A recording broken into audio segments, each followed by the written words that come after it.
ವಾಮಾಚಾರ ಪ್ರಯೋಗ ಅಂದ್ರನೆ ಒಂಥರ ಭಯ ಹುಟ್ಟಿಸುವಂತದ್ದು. ಯಾಕಂದ್ರೆ ಹೀಗೆ ವಾಮಾಚಾರ ಮಾಡಿದ್ರೆ ಸಮಸ್ಯೆಗಳು ಹೇಗಾಗುತ್ತೆ ಅಂದ್ರೆ ಕೆನ್ನೆ ಮೇಲೆ ಹೊಡೆದ ಅನುಭವ ಆಗುತ್ತೆ. ಆದ್ರೆ ಹೊಡೆದವ್ರು ಯಾರು ಅನ್ನೋದು ಕಣ್ಣು ಕಾಣಲ್ಲ.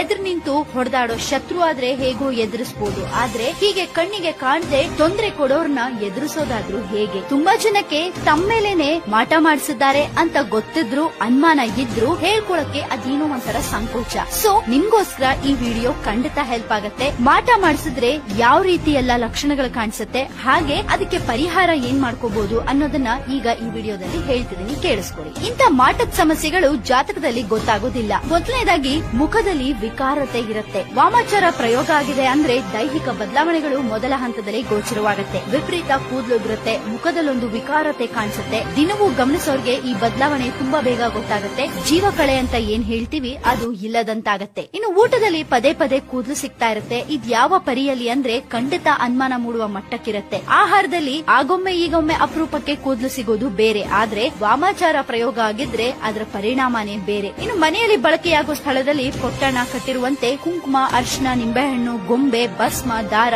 ಸುತ್ತಿಟ್ಟ ಮಡಿಕೆ, ಸೂಜಿ ಚುಚ್ಚಿದ ವಸ್ತು, ಮೊಟ್ಟೆ, ಮೆಣಸಿನಕಾಯಿ ಪದೇ ಪದೇ ಸಿಗ್ತಾ ಇದ್ರೆ ಖಂಡಿತ ಈ ಬಗ್ಗೆ ಒಂದು ಅನುಮಾನ ಮೂಡ್ಲೇಬೇಕು. ಯಾಕಂದ್ರೆ ಇವೆಲ್ಲ ವಸ್ತುಗಳು ಮಾಟ ಪ್ರಯೋಗದ ಮುನ್ಸೂಚನೆಗಳು. ಇನ್ನು ಅರಿವಿಗೆ ಬಾರದಂತೆ ವಿಪರೀತ ಸಿಟ್ಟು ಬರುತ್ತೆ. ಕಾರಣನೇ ಇಲ್ದಂತೆ ಸ್ನೇಹಿತರೇ ಶತ್ರುಗಳಾಗಿ ಬದಲಾಗ್ತಾರೆ. ಕುಟುಂಬದವರೇ ವಿನಾಕಾರಣ ಸಿಟ್ಟು ಮಾಡ್ಕೊಳ್ತಾರೆ. ಇವೆಲ್ಲವೂ ಅನುಮಾನಾಸ್ಪದ ಎನ್ನುವ ಮಟ್ಟಕ್ಕೆ ಇದ್ರೆ ಕೂಡ್ಲೆ ನೀವು ಎಚ್ಚೆತ್ಕೋಬೇಕು. ಇನ್ನು ವ್ಯಾಪಾರನೋ ವ್ಯವಹಾರನೋ ದಿಢೀರಾಗಿ ಮೇಲಿಂದ ಮೇಲೆ ನಷ್ಟ ಆಗ್ತಾ ಇದ್ರೆ, ಕೈಗೂಡ್ಬೇಕಾದ ವ್ಯವಹಾರಗಳೆಲ್ಲ ಕಾರಣ ಇಲ್ಲದೆ ಕೈ ಕಚ್ಚಿದ್ರೆ, ಗುರ್ತಿಸೋಕು ಸಾಧ್ಯ ಆಗದೆ ಇರುವಂತ ಸಮಸ್ಯೆ ಸೃಷ್ಟಿಯಾಗಿ ಜಾತಕದಲ್ಲಿ ಯಾವ ತೊಂದರೆನೂ ಇಲ್ಲ ಅಂತ ಖಾತ್ರಿ ಆಯ್ತು ಅಂದ್ರೆ ಅದು ಮಾಟ ಪ್ರಯೋಗದ ಅನುಮಾನ ಮೂಡುತ್ತೆ. ಇನ್ನು ತೀರಾ ಕೆಟ್ಟ ಕನಸುಗಳು ಬೀಳ್ತಾ ಇದ್ರೆ, ಅದರಲ್ಲೂ ಯಾರು ಎದೆ ಮೇಲೆ ಕತ್ತು ಹಿಸುಕದಂತ ಅನುಭವ ಆಗ್ತಾ ಇದ್ರೆ, ಅಂದ್ರೆ ಪದೇ ಪದೇ ಈ ರೀತಿ ಕೆಟ್ಟ ಕನಸುಗಳು ಬೀಳುವಾಗ ಎಚ್ಚರವಾಗಿರ್ಲೇಬೇಕು. ಕೆಲವರಿಗೆ ಈ ಅನುಭವ ತುಂಬಾ ಬೇಗ ಆಗತ್ತೆ. ಇನ್ನು ಕೆಲವರು ಹೇಳ್ತಾರೆ ನಮ್ಗೆ ಶತ್ರುಗಳೇ ಇಲ್ಲ, ನಮ್ಗೆ ಯಾರು ಮಾಟ ಮಂತ್ರ ಮಾಡಿಸ್ತಾರೆ ಅಂತ ವಾದ ಮಾಡ್ತಾರೆ. ವಾಮಾಚಾರವನ್ನ ಯಾರಿಗೋ ಮಾಡಿದ್ದು ಅದನ್ನ ನಾವು ದಾಟಿದ್ವಿ ಅಥವಾ ಸಂಪರ್ಕಕ್ಕೆ ಬಂದ್ವಿ ಅಂದ್ರೆ ಅದರ ಫಲಿತಾಂಶವನ್ನ ನಾವು ಕೂಡ ಅನುಭವಿಸಬೇಕಾಗತ್ತೆ. ಇನ್ನು ವಾಮಾಚಾರ ಪ್ರಯೋಗಕ್ಕೆ ಪರಿಹಾರ ಏನಪ್ಪಾ ಅಂದ್ರೆ